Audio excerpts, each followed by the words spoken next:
ప్రపంచంలో ఆహ్, అన్ని దేశాలని సమన్వయం చేసేది ఐక్యరాజ్య సమితి. ఈ ఐక్యరాజ్య సమితి అనుబంధంగా ఉండేదే యునిసెఫ్ పిల్లలకి సంబంధించినటువంటిది ఎడ్యుకేషను అట్లాంటి వ్యవహారం. అట్లాగే ఆరోగ్యాన్ని గురించి చూసేది వరల్డ్ హెల్త్ ఆర్గనైజేషన్ ఇది. వీటికి అనుబంధ విభాగాలు ఇవన్నీ ఐక్యరాజ్య సమితి అనుబంధ విభాగాలు.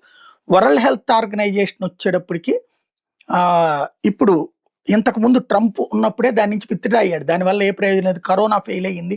కరోనాకి సంబంధించి పబ్లిక్‌ని అలర్ట్ చేయడంలో, అట్లాగే చైనా చేస్తున్న తప్పుని కనిపెట్టడంలో అంటూ అప్పట్లో బయటకొచ్చేసాడు. మళ్ళీ బైడెన్ వచ్చాక మళ్ళీ వరల్డ్ హెల్త్ ఆర్గనైజేషన్‌లో జాయిన్ అయ్యాడు. ఈ బయటికి రావడం అంటే ఏంటంటే వీళ్ళు ఇచ్చే ఫండింగ్ ఆగిపోతుంది. 60% డబ్బులు అమెరికానే ఇస్తుంది. దాంతో ఇప్పుడు ఆ సంక్షోభంలో పడింది. ఆ టైంలో మళ్ళీ బైడెన్ వచ్చాక కంటిన్యూ అయింది. మళ్ళీ ఇప్పుడు ట్రంప్ ఏడాదిలోనే దాంతో బై బై చెప్పేసింది అమెరికా. ఇప్పుడు మళ్ళీ 3 ఏళ్ల పాటు World Health Organization financial crisis ఎదుర్కోబోతోంది.